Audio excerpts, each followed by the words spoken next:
Hello, hello. Good afternoon, everybody. Welcome to the Career Hive podcast of the week. So, we have today the man from Shogun, a great guy called Freddie Wales. Freddie is a graduate, so he's got a degree in photography, has a real wide experience in kind of marketing, digital marketing, social media, worked as a done freelance himself, worked for the likes of BT, and now in a really exciting role, Shogun, which we'll talk about later.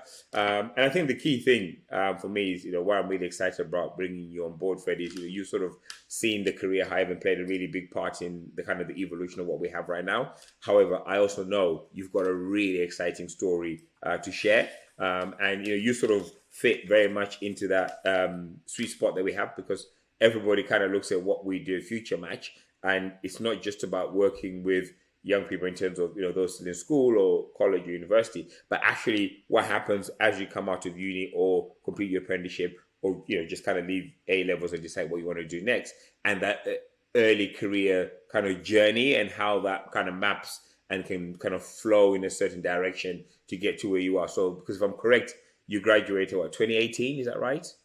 Yeah. 2018, yeah. 20, wow, there you go. So you were like, so that you see, even that you're thinking about that was like well before the thing called COVID came on board, right? Yeah. It's crazy. 2015 to 2018. That seems like ages ago now.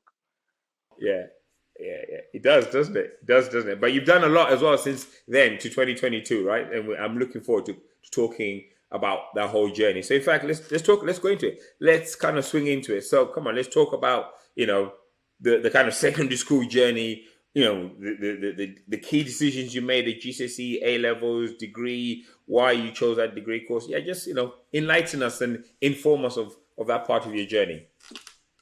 Yeah, sure. So I remember when I was at school, I didn't really know if I wanted to do like go to college and do A levels. I really wanted to sort of like get out of education. And what I mean by that is I wanted to go do an apprenticeship. So not many people know, but actually, I left school and I actually did an apprenticeship in being basically an estate agent. Wow. Okay. Yeah, Interesting. Yeah. I was there for 2 months, and then the business Yeah. folded. It was like an Okay. independent one, which I did my work experience, but they didn't have much money, and they folded. So I did go to college in the end. I joined in October, so I was slightly late. But I went to Fareham College, which is pretty local to me, and I was there for 3 years. My first year was I did photographics actually. I had to rack the brain then. So that was art, photography, and graphics. Stayed for another 2 years doing photography, and I remember at the end actually, everyone was going to open days at uni, stuff like that, and I thought, yeah, like, do I want to go? Like, do I actually want to go do another 3 years? But then I think, what are my options? And to be fair, there wasn't at the time there wasn't anything, especially around where I was, where there was no like helping hands. It's like, okay, you have to get a job or you go to uni. So I ended up going a uni route. I made my decision. I remember pretty late, um, but it was good. It was good, and then I've got a degree now. Um, I don't regret making my decision late either because I don't think I would have moved, up north or anything like that. I really enjoy my little like base where I am now, and then yeah, and then uni was good. So I studied photography, as I said, from 2015 to 2018. But the interesting thing was, I always wanted to. I never. People used to say, "What are you going to do afterwards? What are you going to do with your degree?" And I think that's what everyone faces. And you go, oh, I don't know. There's loads of stuff you can go into. Take photography out of it. You can use loads of degrees for various roles. But it's funny. I actually started basically a social media account around the January of my last year, right? So it was it's a sports related one, and I basically created it because other football fans were saying, "Oh, you've got really good opinions. You should like share it online." They said, "Oh, you should make a YouTube channel," and I thought, oh, I don't know, like I don't know about making a YouTube channel, like put my face out there. So I was like, at least if it fails and I don't, my face isn't out there, I've got nothing to lose. So I started that, and then I think it was about 2 to 3 months in. I was like, okay, this is like building. I was getting bigger engagement and a massive pages in my niche with like 15K, all this sort of stuff. I thought, okay, like, what am I doing? Like, what am I actually? Am I? And I didn't know social media marketing was the route I was going to take. So by the time I left uni in May, the page was going well. I was stacking shelves on Sundays at WH Smith's. I did that throughout my uni to just get some extra money. Um, and then I spent the summer basically looking for a role where I didn't want to just jump into a marketing or social media or digital marketing role because I ran an account. Because everyone thinks that because they have a Facebook page, they can do social media marketing. So that's why I always describe it as I took a step back, right, to go further, because I wanted to get. I think I ended up with like selling 7 qualifications from my apprenticeship, which was pretty good. Because I wanted some backing, right? I didn't want to be like, yeah, I had this account, Yeah, but yeah. I got What I nothing did, yeah. behind it. And so I joined an education company. I was there for 9 months, and they folded actually. So yeah. So, and it was actually really interesting. So I was about halfway through my course, right? Got an email on a Friday Mm. saying, "Oh, company email meeting on the Monday." I was thinking, "Oh, okay." I was just a kid at this time. I thought, I don't know really know Yeah, what it was. I went in. They were like, "Yeah, business has folded. Everyone had lost their job all the way up." And I remember I was pretty lucky. And this is the power of LinkedIn, right? I put a message out there saying, this is my situation. And someone knew of someone who needed basically someone doing their social media. So I was only out of work and out of, my apprenticeship thing for a week. Like it was incredible. I remember I joined a tech company, and, you know, they took me on for the remainder of my course. They actually paid for the remainder of my course as well, which, I'm forever thankful for. And that is the early stage, I would say, of my journey. Throughout the years in between Shogun and now, I've done various traditional marketing and digital marketing, but social media is really where my heart lies. And now I'm like organization king, as James would say. yeah.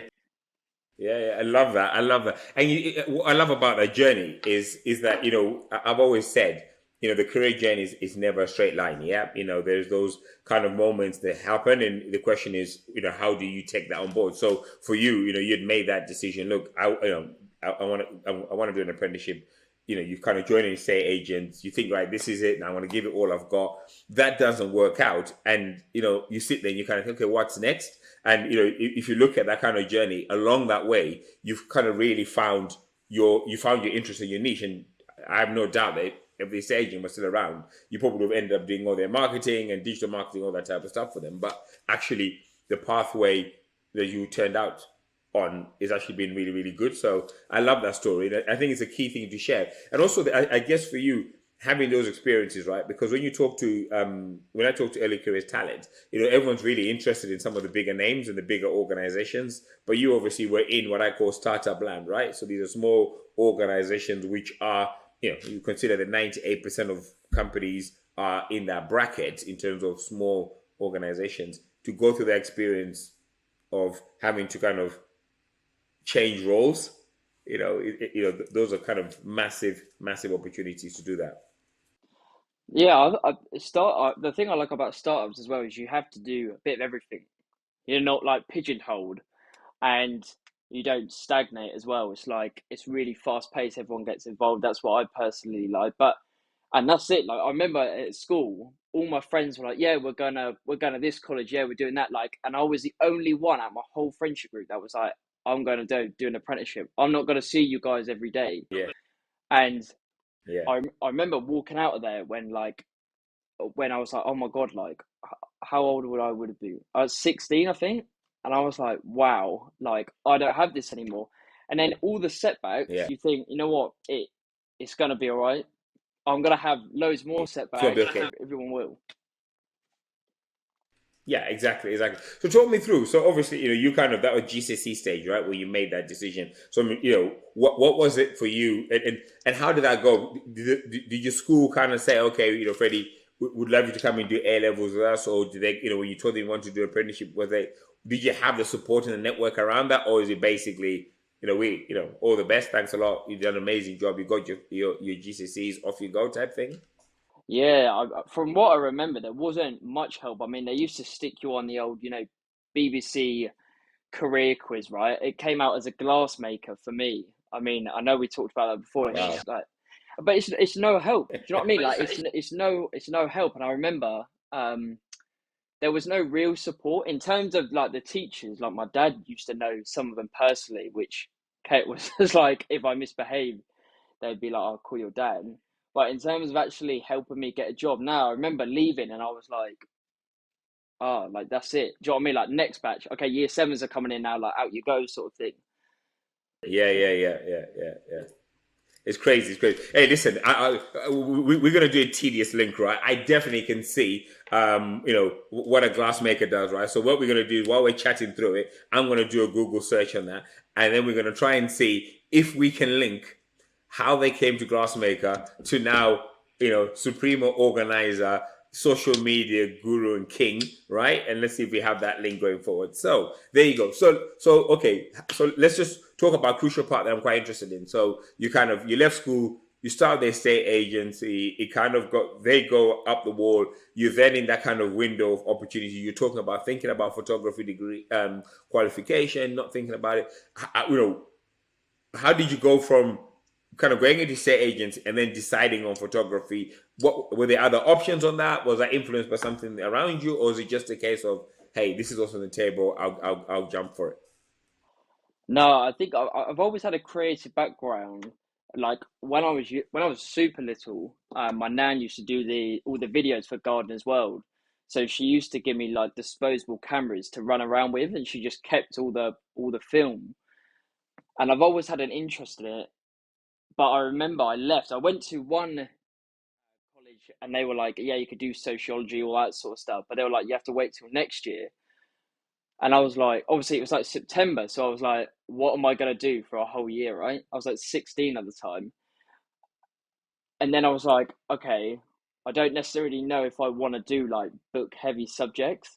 I was like, let's see what else. And then I found this college that would take me on. I remember I had to go like to a special interview because obviously I was starting late, but it was the best route. I settled in really well. My first course was only a year. I could have, you know, chosen loads of avenues, but I thought, you know what, I'm going to stay here for another 2 years, cement myself, really assess what I want to do, um, and then yeah. But again, when I was at college, there wasn't a mass amount of support. There was like, yeah, uni or you go work down the shop. Do you know what I mean? Like that, and that's it. Wow. Yeah, Yeah. I was working in a clothes shop, and I was like, I remember thinking, I was like, okay, I'm either going to go to uni or work in that shop. And I was like, that's why the decision was so late because there Wow. wasn't enough people to be like, oh, Freddie, like, so yeah, funny.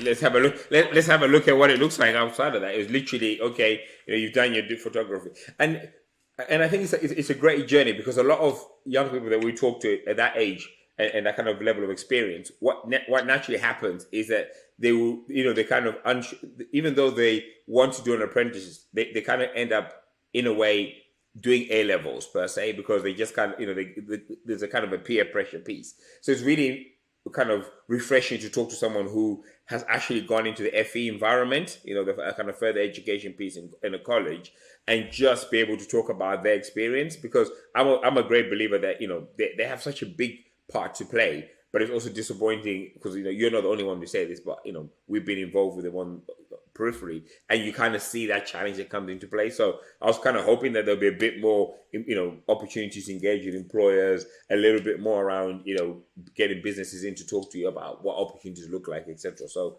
it's fine. It's interesting, but not surprising that that wasn't there.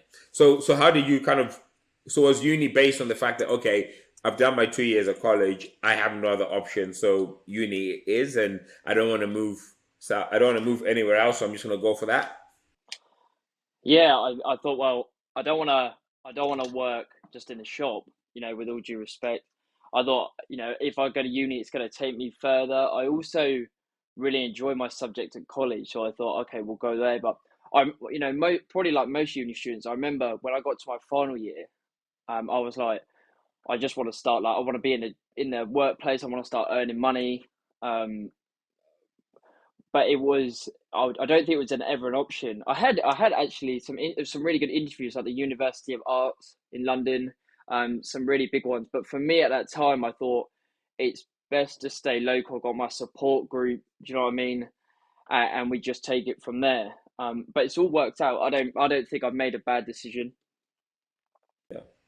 Listen, I always say to everyone in early careers, or any part of your career, right? There's in anything you do in life, whether it's your career or whatever. I don't really count anything as kind of bad choices or whatever that looks like. It's all part of the experience because it's better making a decision than not making a decision at all. So you could have just kind of gone, okay, you know what, I'm going to take a year out and just see what happens, and that's fine as well, right? It just would have been a different kind of pitch. So we land at uni, right? We've kind of psychologically, you're always thinking, I want to do apprenticeship. You've done the FE environment, you're in uni. At what point did it kind of click and kind of go, right, okay, I need to kind of look at what I'm going to do afterwards from a career perspective? Or was it kind of like, let's just enjoy the lifestyle, right? And then we'll worry about that the day after graduation.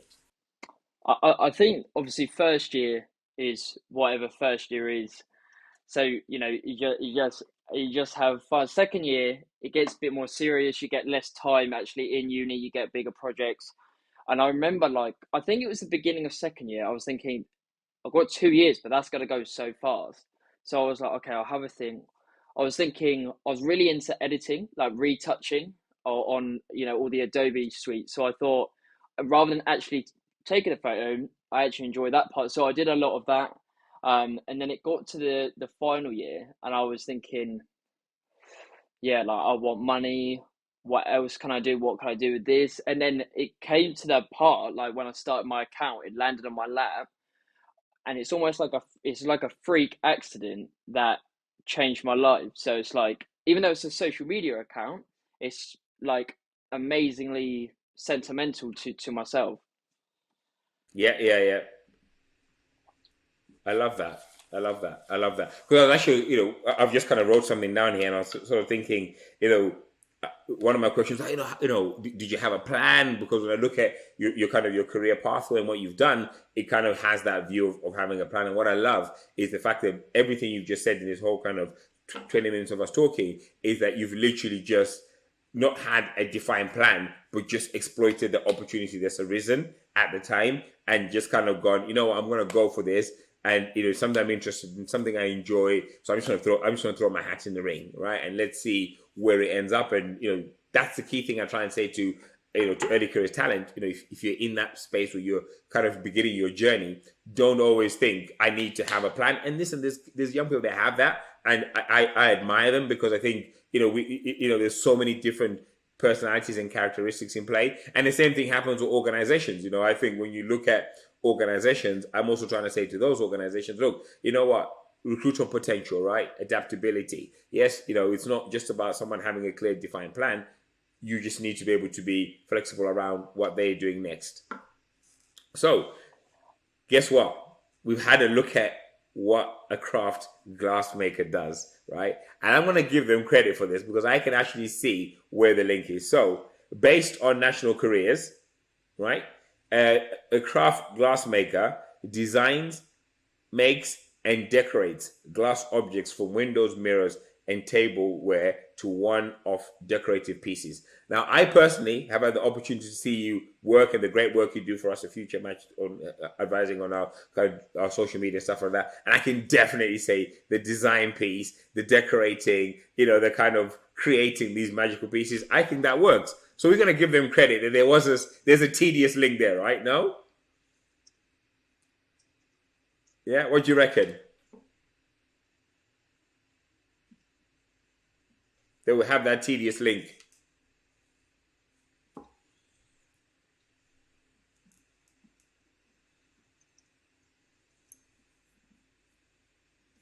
You hear me okay?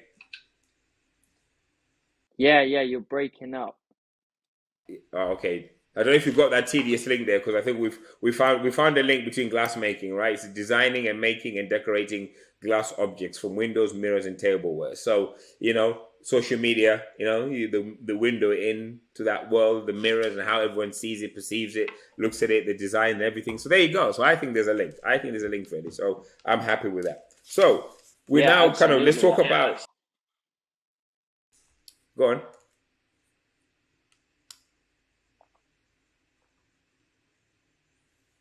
Were you happy with that link?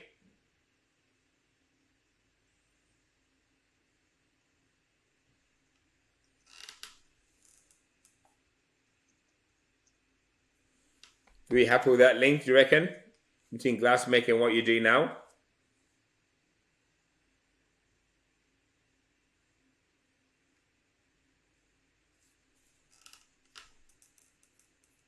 There we go. Yeah. Can you hear me So okay?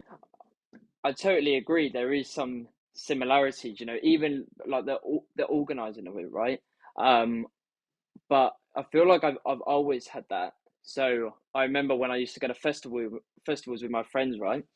I would be the one that would be like, okay, this is how much the train tickets are. This is when we're going. This is like the time, and organizing everyone, right?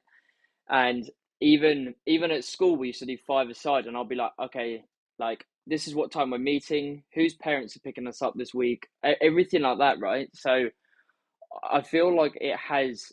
I don't know. I've always been like that organizer of the group. Yeah, yeah, love that. I tell you what, you need to. I want to bring you in and spend a couple of hours with my son because he could definitely do with that type of organizational skills, right?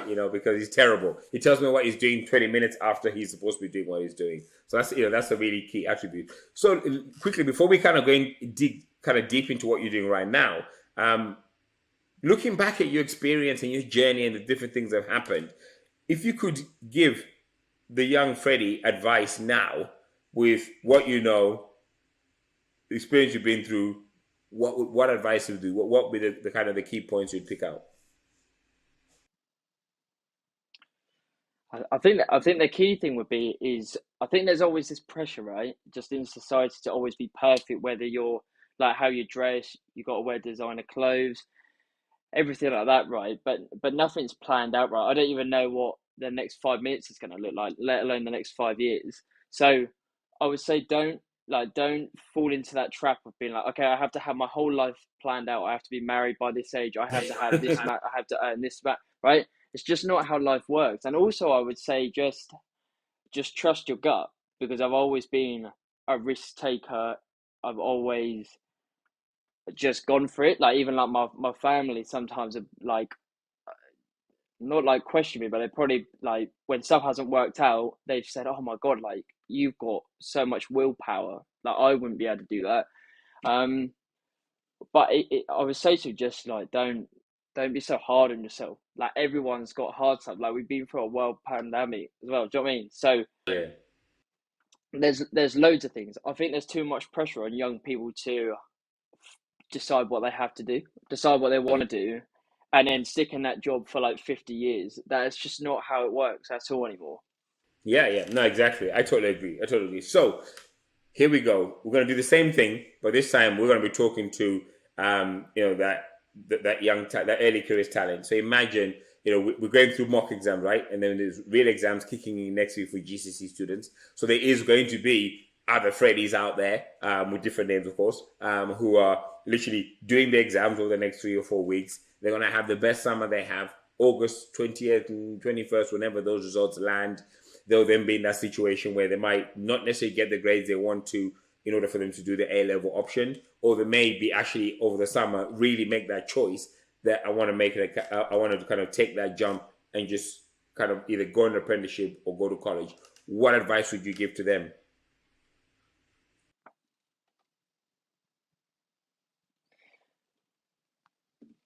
Yeah, I mean, the thing I always went off, right? So I always had a really flexible schedule when I was studying, right? So say if I was doing I would never work all day, right? Because no one can study all day. It's just a fact. So I would study for a bit. I'd go out 2 hours, play football with my friends, go to the park, whatever it may be, right? And then I would carry on. So I think that's what I would say. And also, I don't think there's enough. I don't think there's enough resources, and there's too much pressure for people to get it right first time. The amount of people, uni dropouts, college dropouts, I Yeah, see on LinkedIn on a daily basis, people have done this, and they're still a success. That you don't have to go anywhere. Apprenticeship, you've got to just do what you've got to do to be happy and kickstart that journey. yeah. I love that. You've got to do what you've got to do to kickstart that journey. I can see that on one of our posts later. I absolutely love that. So, okay, I love your journey. Okay, what I want to do is kind of focus on your role right now, Shogun, because I think you joined them as senior social media executive. You're now operations manager. You kind of pulling trees and just making it happen. Just going to talk us through, because I think it's been, is it 15 months, 12 months? I mean, it's been a fairly short period of time, hasn't it? So, what's your role right now? How's your kind of experiences linked to that right now? What's your ambition? Yeah, and your love for the industry, because you've obviously had your own kind of social media kind of campaign and site, and now you helping companies to do that. Why this particular industry?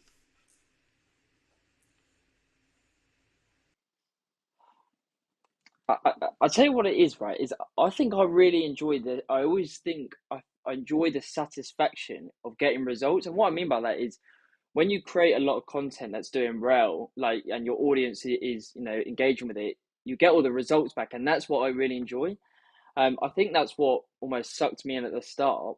And then as I've evolved, I really enjoy, like we've got, like junior people at our workplace. I really enjoy helping them, like just settle in and pass my knowledge on, because not many people did that to me when I was in a position. And then moving forward, my ambition is, to be fair, Shogun's growing at a really big rate at the moment. I want to just keep learning, help James grow the business, run the business, create good content, and then learn as an individual as well, like doing invoices and everything like that. Right? Never, ever, ever would I think I would be doing that as a job, because I just think it wasn't the old me, but it is the new me, and I do it in my personal finances. I have spreadsheets and everything, which my missus always takes the mick out of me for. But that's it, right?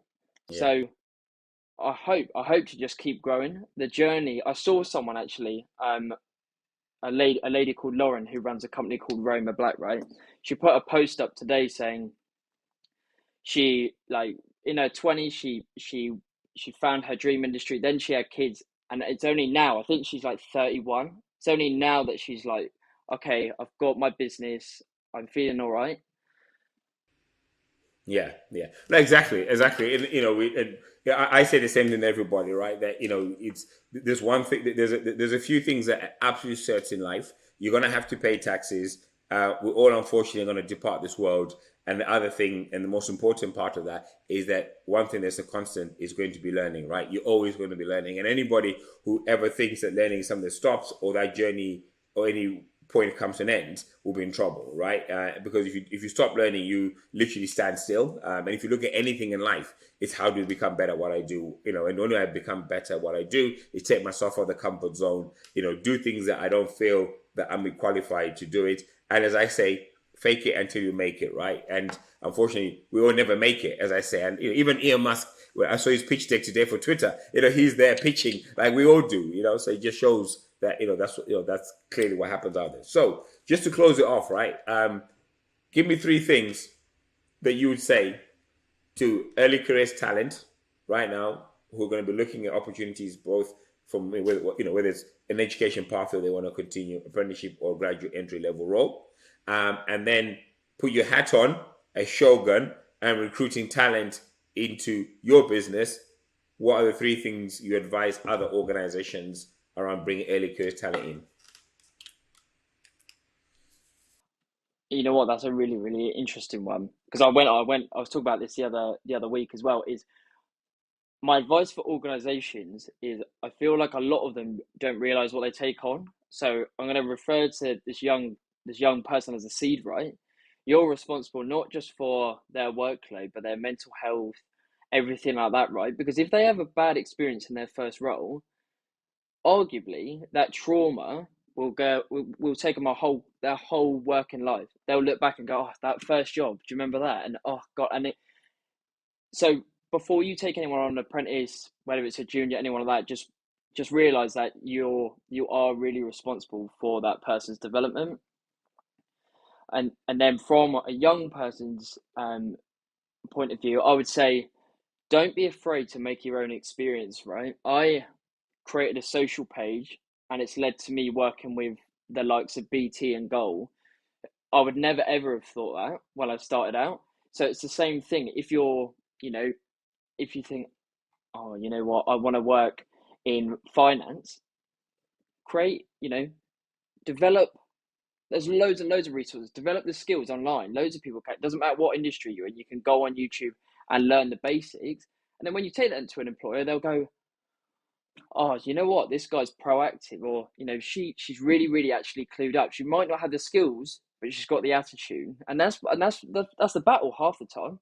Yeah, yeah. Definitely, I agree. I think those are really great points, Freddie, because it's about kind of draw your own picture, right? Create your own kind of roadmap. And I think I love that. Really good advice. And the same thing for companies. I think I look at ourselves, and I look at organizations like yourselves and some of the big companies that we're engaging with.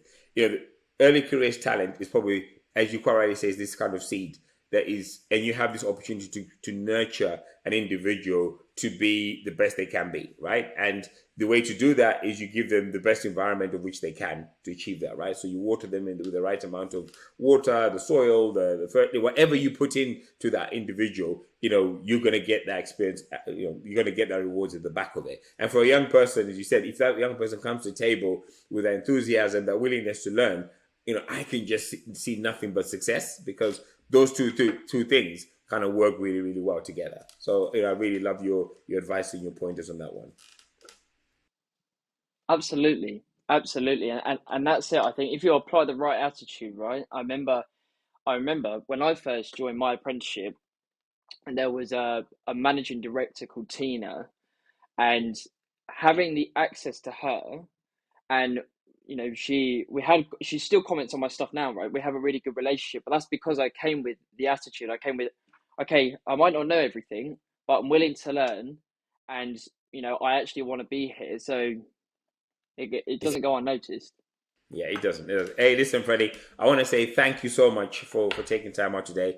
I know you're pretty, a busy guy. What I want to say, just to close this off, is, you are what I call a beacon for young people, right? Because I love the fact that, you kind of went on this journey, school, apprenticeship, degree, into entry level roles. And it's a key thing that I always try and get a message out to say, look, every single pathway is possible, right? It's all about you, just as you said in that conversation, create your own experience, right?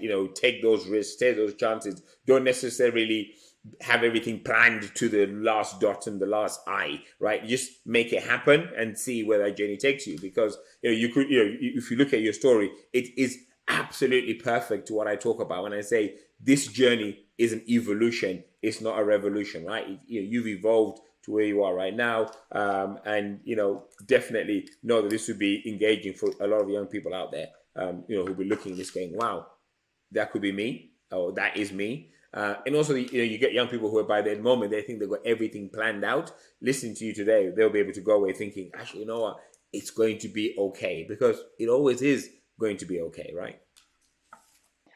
Absolutely, it's got to be okay. There's way too much pressure on kids nowadays. It's crazy that at 16 years old you're supposed to plan your whole life. I was still playing Xbox at 16 Yeah. years old. Do you know what I mean? Yeah.